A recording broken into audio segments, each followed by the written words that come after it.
Hey guys, welcome back for our daily practice questions. As always, I like to get into my introduction and disclaimer before getting into our questions for today. So, for those of you who are familiar with me, hey y'all. For those of you who are new here, welcome, welcome, welcome. I am Dr. Brittany Weinstock. I am a family nurse practitioner and the founder and CEO of the Nursing Studio. I provide resources, tools, courses, videos to assist nurses as well as nurse practitioners with being successful on boards as well as in practice. I have been providing these tools and resources since 2015, assisting nurses and nurse practitioners internationally with exam success, and I would love to assist you as well. But I always like to get into my disclaimer, letting you guys know that, hey, we know there's no absolutes in medicine. We treat on a patient by patient basis. But when I am providing questions to you guys, they are based off of the guidelines that are being tested on your ANCC as well as AAMP exam currently. If I am telling you or teaching you in videos about things that we are currently doing in practice, I will let you know that so there's no confusion based upon the guidelines that you should follow. Okay? So, with that being said, let's get into question number one, you guys. Question number one states: a patient presents to the office today with complaints of irritation to her eyes. She states that her eyes get watery often and are itchy.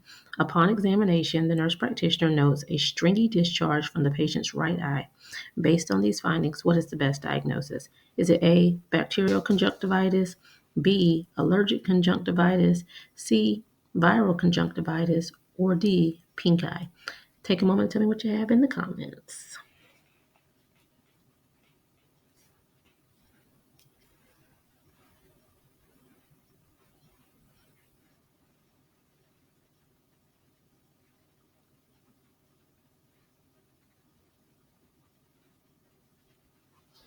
All right, you guys, I always recommend reading the stem of the question first to slow yourselves down and ensure that you're answering what the question is truly asking of you, right? So, this question, the stem of the question states, based on these findings, what is the best diagnosis? Now, I always say, if it's asking you of one of these things, we need to run it back, right? So if they're asking you about diagnosis, we need to run it back and see what the assessment findings are. How did the patient present? What are their chief complaints? So what are our subjective findings and what of our objective findings on our assessment, right? So the patient came in complaining of irritation to her eyes. She said they're often watery and itchy, right? The nurse practitioner even notes stringy discharge from her right eye. So when we're thinking about different eye conditions, differentials should be popping into your head at this moment, right? And instantly you should start to think about allergic conjunctivitis, the watery eyes, so that watery, tearful tearing of the eyes, the itchiness, classic with allergic conjunctivitis. But also the key description is the stringy discharge. Stringy discharge is classic presentation for allergic conjunctivitis, right? So when you're thinking of them, I say things that present similarly. I like to think of the ways to differentiate, right? So bacterial conjunctivitis, they can have the watering of the eyes, commonly seen in one eye, and it may from the rubbing spread to the other eye, but they may have some redness. It's irritated. It is watering. They'll sometimes complain of like a grittiness feeling of it, but it'll have like a yellow green purulent discharge. All right, that's bacterial. And bacterial, you need to treat with a form of antibiotics, commonly like your levofloxacin drops and things of that nature, but antibiotics because it's bacterial, right? Viral conjunctivitis can also have um, pink to red discoloration, the tearfulness, um, but it will not have that green to yellow discharge. And so everything to me, I look at it just as how we see standard allergies, colds, um, and worse, right? So if a patient or even if it's you or your child has certain symptoms, if your nose is just runny and it's clear and it's just periodic and your nose feels kind of itchy, you're thinking, my allergies may be acting up, antihistamine, right? Same with the eyes, y'all. No different.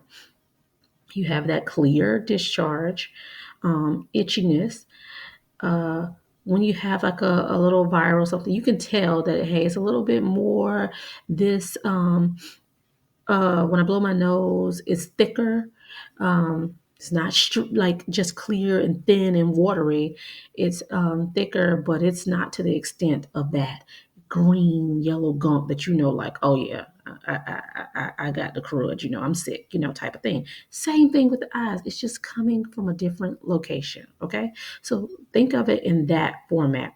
Allergic is a typical allergic presentation: clear, stringy discharge, watery, itchy. Treat with the antihistamine. Viral, a little thicker discharge, but it's not green or purulent. You still want to manage symptomatically, but it will resolve on its own. And then bacterial, it is gunky junky. It is green. You have a purulent discharge. You have the watering.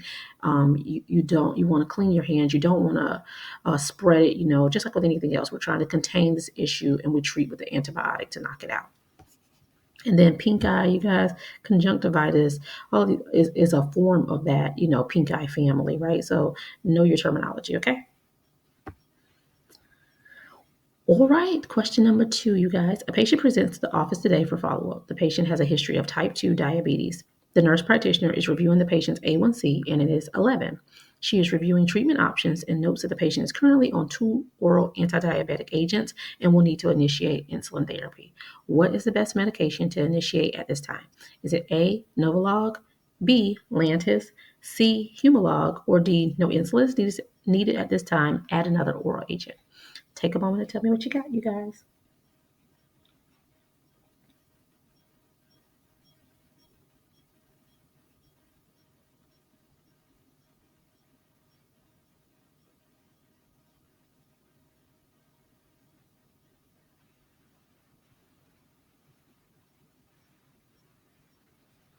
All right, you guys. Stem of the question states, what is the best medication to initiate at this time? So what do we have going on here? Because now they're asking about treatment, right? So we're going to run it back. We need to look at the diagnosis. We need to look at the assessment. So the patient is in for follow-up, has a history of type 2 diabetes, right? A1C is 11. We already know that's alert, alert, alert, right? It's exceeding the goal for our diabetics. And then they're reviewing treatment option and notes the patient is currently already on 2 oral anti-diabetics. So now it's time to initiate insulin. So let's slow down and let's talk about that before we even get into the type of insulin. So one, the A1C is 11. We know that's abnormal. But we also know if the person has a diabetic history, we don't want that A1C exceeding 7, That's that goal we don't want exceeding in practice as well. That's not, and don't get that confused of the number of A1C when you diagnose someone with diabetes, because that's at 6.5. This is the goal that we don't want those who have already been diagnosed to exceed, right? Then, when do we begin to initiate insulin? 10 is the definite number. As things go and change, around 9 to 10 is that range. They won't put both, but 10 is always that number. So here we're clearly exceeding that, right? So it's looking as though they need insulin.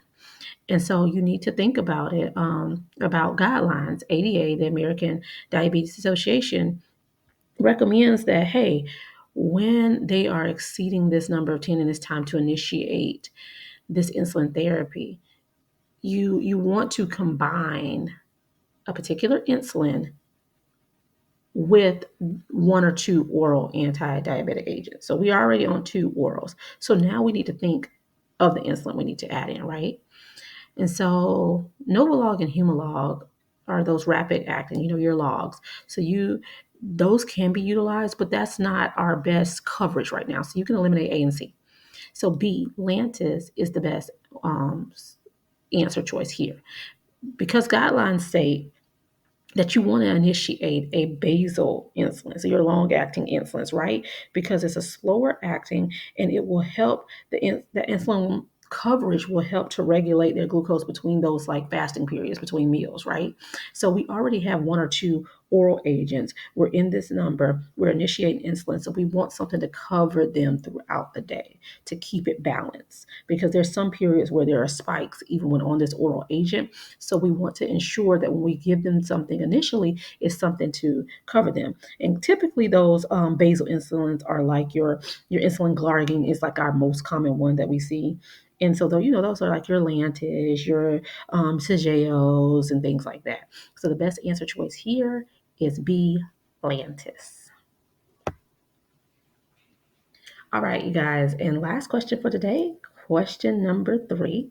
A patient presents to the office today after burning her arm while cooking. Upon examination, the nurse practitioner notes the patient has a full thickness burn to her right forearm. The patient denies any pain at this time. Based on the presentation, how should the nurse practitioner diagnose this burn? Is it A, a first degree burn, B, a second degree burn, C, a third degree burn, or D, a mild surface burn?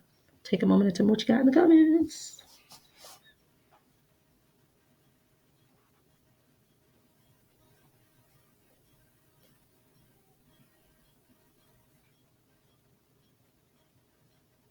All right, similar question states, based on the presentation, how should the nurse practitioner diagnose this burn?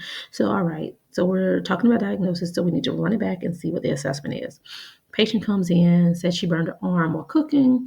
As the nurse practitioner is assessing, she notes a full thickness burn to her right forearm. Patient denies any pain. Y'all, this is classic for a third degree burn. Third degree burns are full thickness burns and they can be painless. Okay? Third degree burns are full thickness burns and they can be painless. Know your descriptions. Study your descriptions. Google images to see it to help you retain it. But when there are key descriptions provided, be able to jump on it, okay? All right, you guys, I hope you found this helpful. As always, be sure that you like, comment, and subscribe and share with whomever you may think may find this beneficial as well. But meet me back here, you guys. If you need any assistance with getting prepared for boards, if you have weaknesses that you need to spend some time with things designed to help you convert that weakness to a strength. We offer one-on-one sessions. We also offer custom packages of one-on-one sessions that gauges where you are currently and helps you structure and design studying and works alongside with you to help you go from unsuccessful to successful. Those are our one-on-one options. We offer online self-paced review that is broken down by systems with a few quizzes per system to gauge and test your knowledge as you are reviewing as well. We also offer group courses, so pay attention to when ours come. You can see those on our website.